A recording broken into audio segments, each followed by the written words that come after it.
Hi, good afternoon. Selamat sejahtera. So we are now coming to the second topic for the subject MPU 2323, Society and Development in Malaysia. So today I'm going to cover a part of the topic on self-respect, focusing more on the issue of respecting others. But the overall topic that we have here is respect for oneself and our responsibility as moral agent. At the end or after this, after viewing this recording, please proceed to a tutorial online that I hope everyone can do and share your opinions, and we can discuss later on when we meet on Saturday the answers that you have given. Okay, let us proceed. Now, what is an agent? An agent is a subject or an actor or a person who acts on behalf of another, but basically an agent in respect to the definition that we have in social sciences or in sociology in particular is someone who does things, or someone who does something, right? So we talk about in sociology, for example, about agents of socializations. So who are these agents of socializations? These are basically all of us. But how we categorize them systematically, so we categorize them to be family members, neighbors, community, society. So the different people that we interact with, these are the agents of socialization that we interact with as part of our experiences in life. And we ourselves, we play that role also. We as individuals also, we play that role as well as parents to our children, as peers to our colleagues, as fellow members of the community. So being an agent in a society is part of the responsibility that we all have, that we all carry, whether we like it or not. Now we focus now more on the role of a moral agent. So this is adding more into the word agent over here, which is a person who has the ability to discern, recognize right from wrong, and to be held accountable for his or her own actions. Moral agents have a moral responsibility not to cause unjustified harm. So the word morality is often defined as the philosophy or the framework of determining or evaluating between right and wrong. So when you are a moral agent, you have the responsibility of doing something to ensure that things are done right. And not only that, you ought to be able also to prevent from wrongdoings from happening or continue to happen. So it's a responsibility which is part of the responsibility and role that we play every day in our own roles in our society that we talk about just now. It's just that some of us probably take this much more seriously in terms of being very active or proactive in terms of taking part in activities and events that encourages the propagation of moral values. Teachers, for example, are definitely very strong moral agents because you are the person that inculcates moral values to your students. Maybe not directly in terms of teaching them, a subject like moral education, even though that's there in schools, but the way that you carry yourself, the way that you treat the students in the class. So that is, in many ways, a very effective way of propagating or inculcating moral values to the younger generation. Okay, moving on. What is respect? Respect is a feeling or show of honor or esteem for someone or something. Treating others the way that you want to be treated, that is the very basic level of respect. Showing respect for others, even when they are different from you, is a challenge that we definitely face here in a country like ours, in Malaysia, where we have a multicultural, multi-religious society. So there are many people who are different from us in terms of cultural values, in terms of religious beliefs, even when it comes to physical attributes and skin color and so on. But definitely when it comes to ensuring that the society continue to to development, and social order is maintained. The peaceful order of the society is maintained. Respect must be there. Right? It is one of the most important elements in creating a responsible society. And when we have respect, we avoid degrading, insulting, or injuring the feelings of others, and we treat others with utmost consideration. Okay, that's a key point. And this is definitely, we all know about this.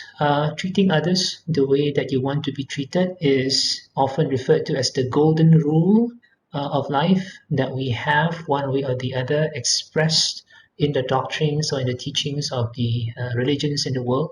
So you have some examples over here stated, quotes from the teachings in Buddhism, in Christianity, in Judaism, in Islam, in Hinduism, in Sikhism. Definitely there are very clear expressions or teachings in the doctrines of these religions also, which are very prominent over here in Malaysia, with respect to the idea of treating others the way that you want to be treated.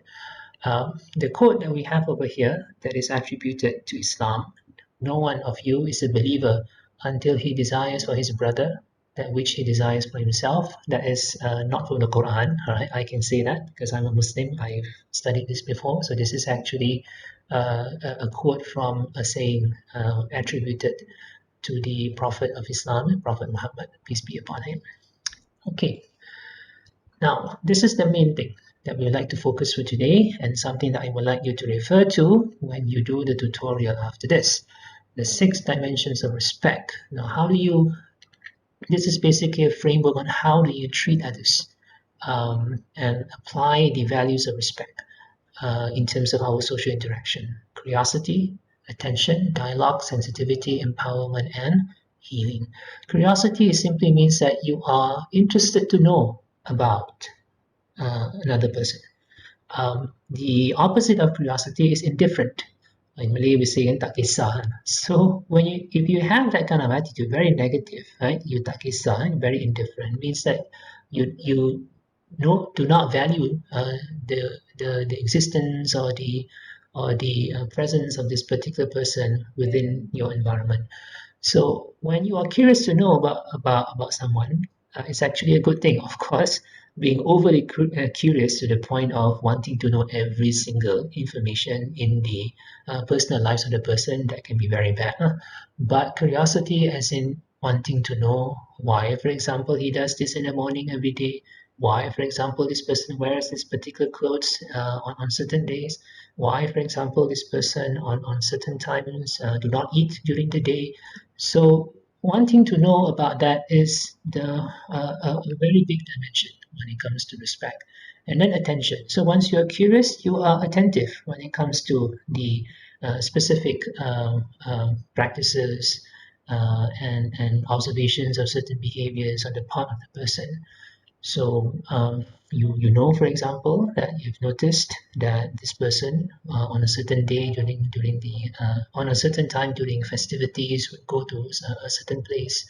Or at certain times during the day, this person would be doing something. So attention to all these actions and behaviors of your neighbors, of your friends within your environment, your workplace, your social circles, and so on, would be interesting, would be something that you need to have. And then, of course, starting the dialogue means you actually talk to each other, ask them, why did you do this? I'm curious to know, why is it that Muslims go on and fast for 30 days and puasa 30 hari setahun, kan? What is the reason for that? And then you can do comparison also, right? For example, if you're a Hindu or you have friends who are Hindu, you would perhaps notice also Hindus during certain times or certain occasions or certain events that happens in the family, they would go on long durations of fasting also. But the way that they do the fasting is a bit different compared to Muslims. And I know there are certain Christian groups also follow, right, certain observations of fasting behavior. So talking about this is something really nice for you to know and really inculcate that value of respect towards each other.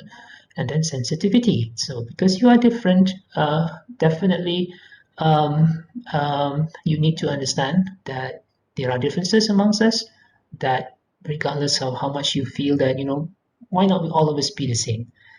that's just not possible, right? God has created us in different ways, in different tribes and nations, different cultures and groups. So the reason for that is so that we learn, and we learn to respect each other, and also by respecting that, we understand that there are certain things that are sensitive, that we do not go beyond the boundary of our expressions of opinion. For example, right? So if you find, for example, that you have a friend who is very sensitive when it comes to the food that he or she eats because of very strict observations of diet or certain opinions or beliefs with regards to what are the things in prohibition, what are the food items that are prohibited and admissible on the part of the person. So you don't go and make fun of that person and say, why are you don't eat beef? You know, beef is so nice, right? So delicious. Why you don't eat bak kut teh? Pork is really nice, right? You're really missing out. So maybe if you can say if you're talking to very close friends, it's okay. But if you're making, jokes along this line to the general public, then you are really being insensitive about the feelings of others. So, think about what you say before you actually say it. Empowerment basically is about trying to get people to be involved in the situation beyond just simply a normal one-way or two-way dialogue. Basically, in the example of if you are part of a community, if you want to organize something, and if you happen to be, for example, maybe the leader of that community because you are the president of the neighborhood society, something like that, you empower the others, especially the different groups in society, to give their opinions, to give their input, to take responsibilities when it comes to certain things, so that you have that feeling of shared responsibility amongst all of you. So that is really important because when you are in a situation, especially when you are in a situation of power, it's very easy for you to abuse it in the sense that you become very authoritarian, very dominant. You spell out every single thing. You micromanage things. You have to do this. You have to do that. So that's not going to help when it comes to inculcating that value of respect, especially when it comes to multicultural society and environment where you have different people, different background. You want people to have that feeling of inclusiveness, that I'm included in this process, I'm included in the conversation. So you want to empower them. So that is something that you have to look into. And healing would be a dimension, especially in the case when there were conflicts or frictions before. So we live in a society where there would be definitely one way or the other, or at least to a certain extent, some level of conflict, some level of friction, which can be the result of very small misunderstanding or can be the result of deliberate careless behavior. So whichever the case, your responsibility as a moral agent is to try and heal the process or heal the situation, not to make it worse. Right? So if you have, for example, a situation where members of the society or members of the neighborhood are arguing about certain things, then if you carry the role of trying to get them together, right? So that they can have some process of healing and develop that level of understanding so that everyone can be happy again, right? A common example would be like if you were to do something on a certain time of the day when the time and that is the time when your neighbors are probably having a religious festival or religious event or prayer time, so you want to play loud music. So you may not actually notice that your neighbor is very sensitive about that. So got a bit angry or upset that you were playing all this loud music during the time when he or she was praying. Right. So the dialogue needs to be there and the healing process needs to be there. Some level of empowerment needs to be there so that everyone can say their version about the event and then find ways on how you can heal the whole process. Okay, so it's about learning to respect each other, learn to enjoy and respect each other's differences. Treating people with respect makes your world a nicer place to live in, definitely, and all of you know about this. Whether it's at home, at school, or out in your community, and it's easy. All you have to do is treat people the way that you like to have them treat you. Easy, isn't it? Sounds easy, but let's see. Right, proceed after this to the tutorial on open learning, and please give me your honest opinion and your feedback on how we can respond to the event or to the scenario that I've shared in the tutorial. Thank you very much. I'll see you in class this Saturday morning. Bye bye.